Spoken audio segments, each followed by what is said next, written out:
If you had invested $200 per month in the S&P 500 over the past 10 years, you would have earned over $23,000. If you had invested $1,000 in Tesla 10 years ago, you would have made over $12,000. But if you had invested $10,000 in Nokia 17 years ago, you would have lost $8,500. Today I'm going to share with you the 5 types of investments you need to make if you want to become rich and avoid costly mistakes. First, let's talk about stocks. This is the most well-known type of investment. Stocks let you own a piece of a company and potentially profit from its growth. But investing in individual stocks can be risky if you don't do your research. One effective strategy to mitigate this risk is dollar cost averaging. This involves investing a fixed amount of money at regular intervals, regardless of the stock price. By doing this, you buy more shares when prices are low and fewer shares when prices are high, which reduce the impact of volatility over time. Take a look at Apple's stock price. It might seem crazy to invest now, but guess what? It's still a solid move. It's also crucial to invest in a variety of promising companies or those with proven growth records. Diversification is key. By spreading your investments across multiple stocks, you reduce the risk associated with any single company. Imagine someone who only invested in Nokia. Ouch. Diversification helps protect your portfolio from significant losses and increases your chances of steady growth. Now, onto the second type of investment, index funds and ETFs. These are like stocks but more diversified.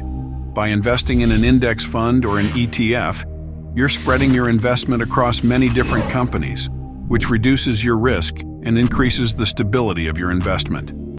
Index funds are mutual funds designed to replicate the performance of a specific index, such as the S&P 500. This means when you invest in an index fund, you are essentially buying a small piece of all the companies included in that index. This diversification helps mitigate the risk associated with individual stocks because the performance of the index fund reflects the overall market, not just one company.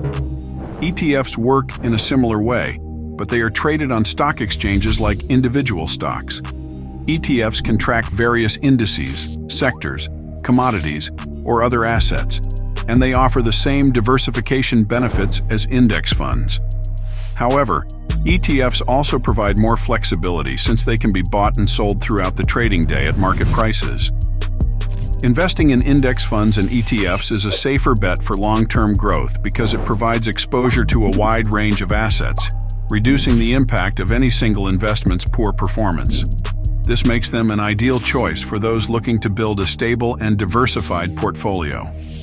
Next up is real estate. This is a broad category, so I'll focus on 2 main types. REITs are similar to ETFs and index funds. When you invest in REITs, you're essentially buying shares in a company that owns and operates income-generating real estate. This allows you to gain exposure to the real estate market without the need to purchase property yourself. REITs often invest in commercial properties such as office buildings, shopping malls, and apartments, and they are required to distribute a significant portion of their income as dividends, providing you with a regular income stream. Then there's physical real estate. This type of investment requires more conditions and a substantial upfront capital.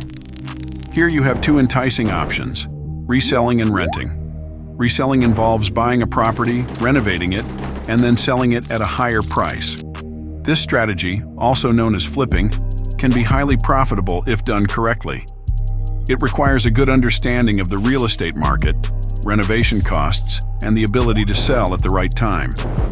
Successful flipping can result in significant short-term gains, but it also carries the risk of market fluctuations and unexpected renovation costs. Renting involves buying a property and then renting it out in a way that the rent exceeds the property costs.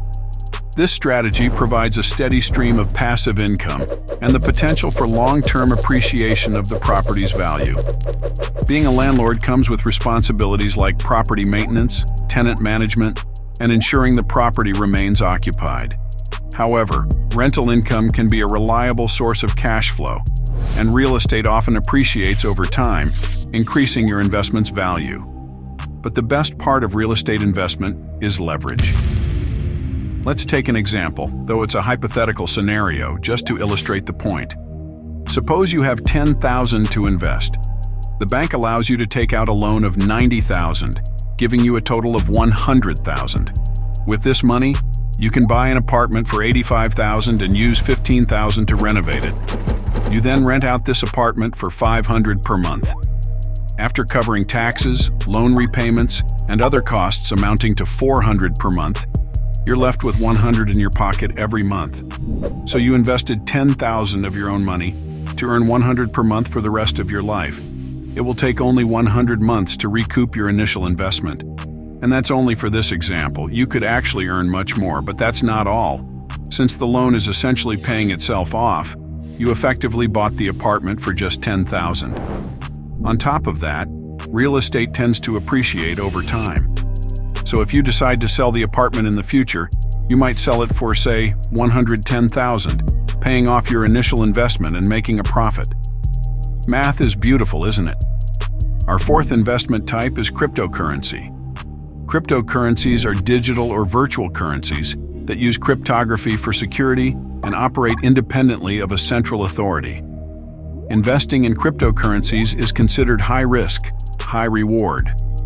The prices of cryptocurrencies can fluctuate wildly within short periods, offering the potential for substantial gains, but also significant losses. As a result, it's crucial to approach cryptocurrency investment with caution. Using a strategy like dollar-cost averaging can make investing in them less risky. By investing a fixed amount regularly, you spread out your risk and can potentially benefit from the high returns over time. For beginners, it's wise to treat cryptocurrency as a side investment rather than a primary one. This means allocating only a small portion of your investment portfolio to cryptocurrencies, ensuring that the majority of your investments are in more stable and traditional assets like stocks, index funds, or real estate. Finally, the fifth and most important investment is in yourself. This is the most profitable investment you can make, opening up numerous opportunities for growth and success. By learning new skills, improving your health, expanding your knowledge, networking, focusing on personal development, and enhancing your financial education, you set the foundation for a more fulfilling and successful life. Investing in yourself boosts your quality of life and supports all other investments, leading to greater long-term rewards. Now, you have no excuse not to invest.